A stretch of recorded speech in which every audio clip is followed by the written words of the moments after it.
मध्य प्रदेश में बीजेपी के बेहतर प्रदर्शन करने के बाद ये तय माना जा रहा था कि संभावित स्थिति ज्योतिरादित्य सिंधिया के कद को बढ़ाने वाली होगी और वैसे ही कुछ नजर भी आने लगी। इस बात के बाद अब ज्योतिरादित्य सिंधिया एक बार फिर न केवल कॉन्फिडेंट हुए हैं बल्कि सिंधिया को लेकर यह संदेश भी गया है कि उनके दल बदल पर प्रदेश की जनता ने मोहर लगा दी है।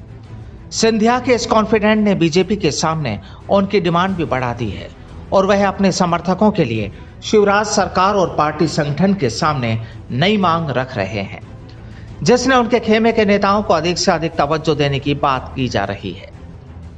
दरअसल इस उपचुनाव में ज्योतिरादित्य सिंधिया के समर्थक 3 मंत्री चुनाव हार गए, जिसमें इंदल सिंह कसाना, गिरिराज दंडोतिया और इमरती देवी शामिल है।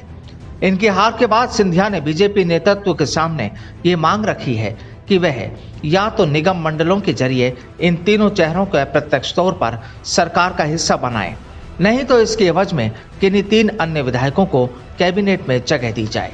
माना जा रहा है कि बीजेपी सिंधिया की पहली मांग से सहमत नजर आ रही है और हारे हुए 3 मंत्रियों में से किसी 2 को निगम मंडल में जगह दी जा सकती है। आपको बता दें कि शुरुआत से लेकर अब तक सिर्फ कांग्रेस खेमे से इस्तीफे देने वाले विधायकों का जिक्र किया जा रहा है, जबकि इनके अलावा हजारों की तादाद में कांग्रेस नेताओं ने भी सिंधिया के साथ बीजेपी का दामन थामा था। अब उन सभी नेताओं को सम्मान दिलाना भी सिंधिया की प्राथमिकताओं में से एक है। माना जा रहा है कि सिंधिया संगठन मंत्री, उपाध्यक्ष, अलग अलग मोर्चे और संगठकों में अपने समर्थकों की एंट्री की कोशिश में जुट गए हैं।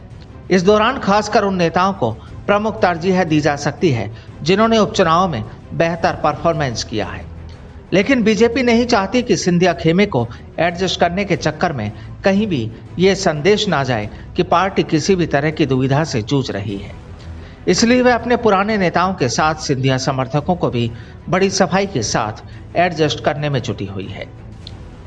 बहरहाल आने वाले वक्त में फिर से बीजेपी को पार्टी नेताओं और कार्यकर्ताओं को नगरीय निकाय के चुनावी मैदान में उतारना है। ऐसे में किसी नेता को नाराज करना भी उसके लिए भारी पड़ सकता है। इसलिए बीजेपी हर किसी को अलग अलग परिषद और समितियों में एडजस्ट करने पर भी विचार कर रही है। Bureau report, the fact India.